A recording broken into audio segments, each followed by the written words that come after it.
ډانالډ ټرمپ اته کال وړاندې د ولسمشرۍ لپاره د کمپاین په ترڅ کې ژمنه کړې وه چې د واشنگټن بېوروکرېسي به د هغه د خوښۍ سره سم پر مخ وړل کیږي. که زه ولسمشر وټاکل شم نو موږ به په واشنگټن ډي سي کې دلدل له منځه یوسو. ټرمپ همیشه دا وعده کوي او دا د هغو کسانو څخه د حکومت د خلاصون معنا لري چې پالیسي پلي کوي، مګر ولسمشر ته جواب ویونکي نه دي. د دې ترکیب خامه اوس بیرته د څه باندې 100 قدامت پسنده ډلو لخوا وړاندې کړل شوې ده.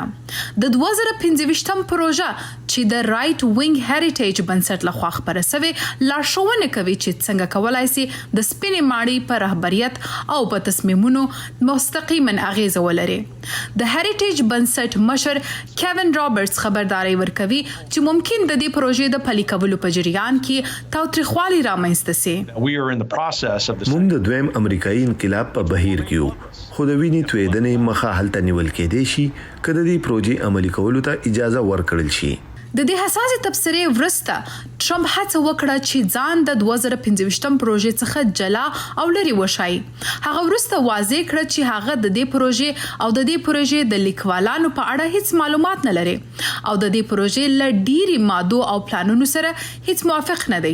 د پروژې مشر پاول ډانس په سیسپین کې راڅرګند سو او داسې ویل چې په دې کې شک نشته چې دا پروژه د ټرمپ د نظرونو او خبرو څخه سرچینه اخلي. هغه د 4 کلونو لپاره ولسمشر و، نو ډیری نظریات د هغه د ابتدایي کار ادامه ده او زه داسې فکر کوم چې دا د ټرمپ د اولي دورې نه سرچینه اخلي.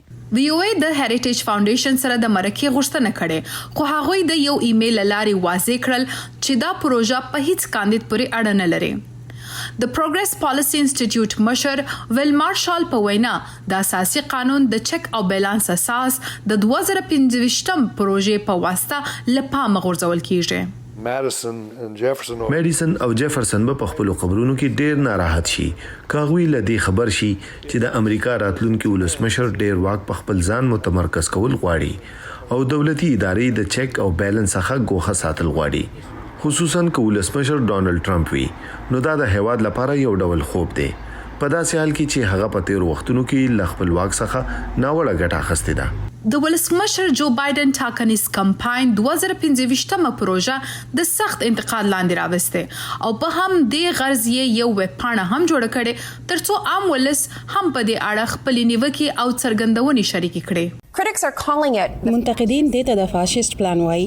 دا باید د دې لامل شي ترڅو تاسو خپل آینده وټاکئ او د نومبر په انتخاباتو کې برخه واخلئ او خپل رائے وکاروئ. دا پلان دا هم په ګوته کوي ترڅو په اقلیمي مسایلو د حکومت مصرفي بودیجه کم کړي، د تعلیم وزارت منحل سي او په تحقیقاتي ادارو لسره کتنه وسي. د سپینې ماڼۍ څخه د سټیو هرمن لپاره بهشته تلاش، ویو ای ډیوا، واشنگټن ډي سي.